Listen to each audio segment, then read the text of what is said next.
안녕하세요. 창원 골드스미스의 이지윤 수필가입니다. 보석 이야기가 벌써 4번째 시간입니다.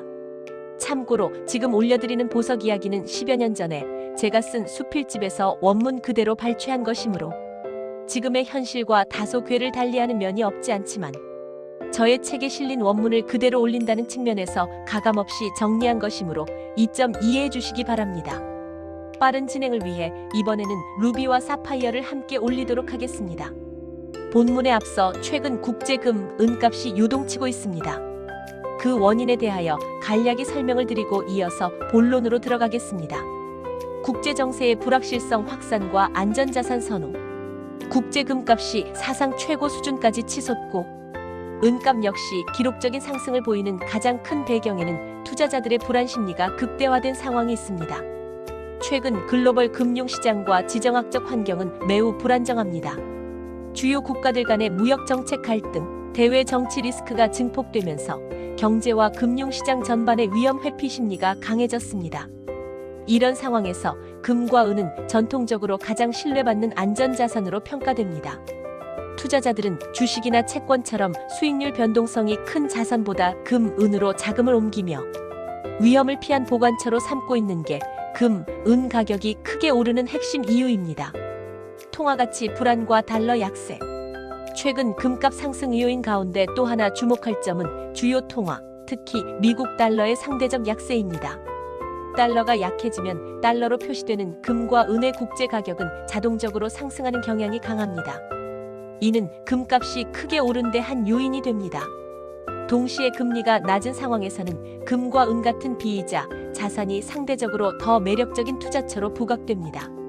특히 미국 연방준비제도가 금리 인하를 고려하고 있다는 전망이 커지면서 안전자산에 대한 수요가 더욱 강해졌습니다.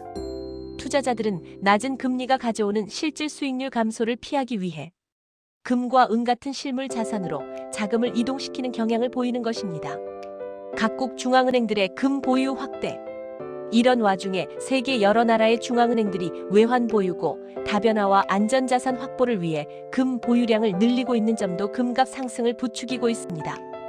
달러 중심의 외환 보유 구조에 대한 의존을 줄이려는 움직임이 코로나 이후 강화되면서 금의 구조적 수요가 늘고 있습니다. 중앙은행의 금 매입은 단기적인 수요 급증이 아니라 오랜 기간 지속되는 체계적인 수요 증가로 해석되며 이는 금값이 높은 수준을 유지하는 중요한 배경이 되고 있습니다. 은값 폭등의 구조적 배경. 은값은 금과 비슷하게 안전자산 효과를 공유하면서도 산업적 수요 증가라는 추가적인 요인이 있습니다. 은은 전통적으로 전기, 전자, 태양광 산업에서 폭넓게 사용되는 금속으로 최근 기술 산업의 확대와 친환경 에너지 전환에 따른 수요 급증이 두드러졌습니다. 뿐만 아니라 은 공급은 금과 달리 크게 늘어나기 어렵다는 구조적 특징이 있습니다. 은 대부분은 다른 금속 광산의 부산물로 생산되기 때문에 단기간에 공급을 늘리기 어려우며 산업용 수요 증가와 맞물리면서 시장에서 실제 물량 부족 현상이 강화되고 있습니다. 이런 공급 수요 구조의 불균형이 은값이 금값보다 더 빠르게 상승하는 배경이 되었습니다. 지정학적 긴장과 정책 리스크. 최근 지정학적 긴장이 핵심 금융 자산 시장에 영향을 주고 있으며 금과 은은 이러한 갈등이 커질 때마다 더욱 강력한 상승 압력을 받았습니다.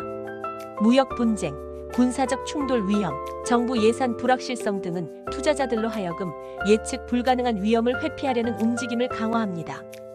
이러한 위험 회피 흐름은 귀금속 수요와 가격 모두를 크게 끌어올리는 역할을 계속하고 있습니다.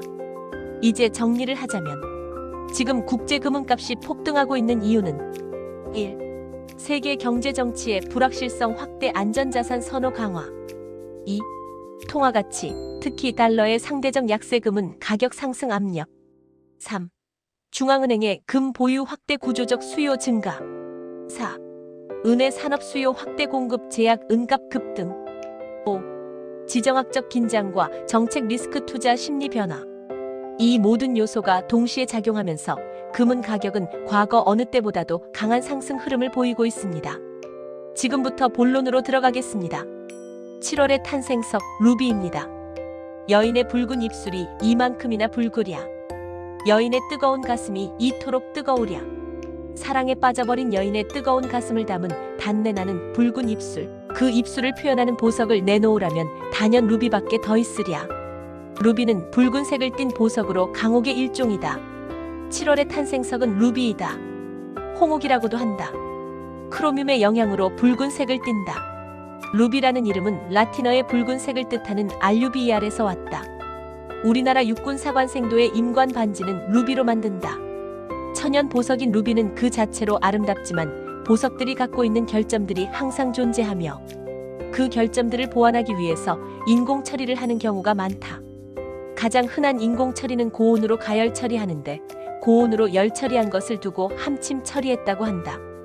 즉, 보통 크리스탈이라고 하는 납유리를 녹여서 루비의 틈을 메우게 되는데 납유리와 루비의 빛 굴절률이 비슷하기 때문에 틈을 메우게 되면 루비가 투명해지는 효과가 있다. 비교적 값이 싼 천연루비의 인공 처리 과정을 통해서 품질을 향상시킨 것이기 때문에 인위적인 과정을 거치지 않은 천연 상태의 루비에 비하여 가치가 떨어지는 것은 당연하다. 질 좋은 천연 루비는 그만큼 희소성이 있어 손톱 크기 정도라면 적게는 수천만 원에서부터 많게는 수십억 원에 이르는 고가이기 때문에 일반인이 소유하기가 어렵다. 9월의 탄생석 사파이어. 사파이어는 내포물이 비교적 적고 산출량도 많아 가격면에서 접근하기가 쉽다.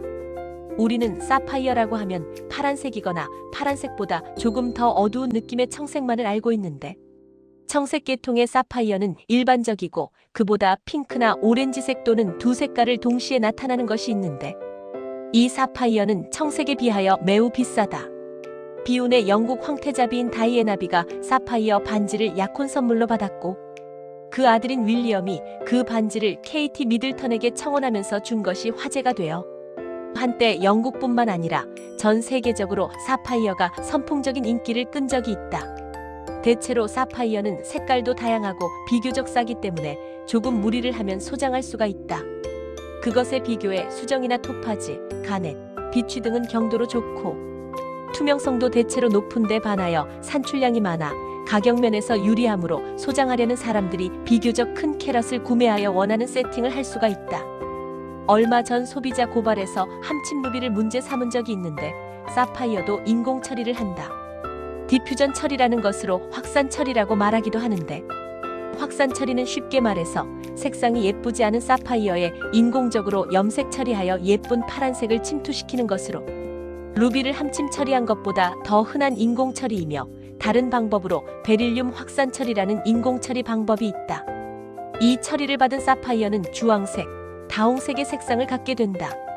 베릴륨 확산 처리된 사파이어는 굉장히 화려하게 변신하게 되므로 저도 개인적으로 이 베릴륨 확산 처리된 사파이어를 좋아한다. 다음 시간에 또 찾아뵙겠습니다. 안녕히 계십시오.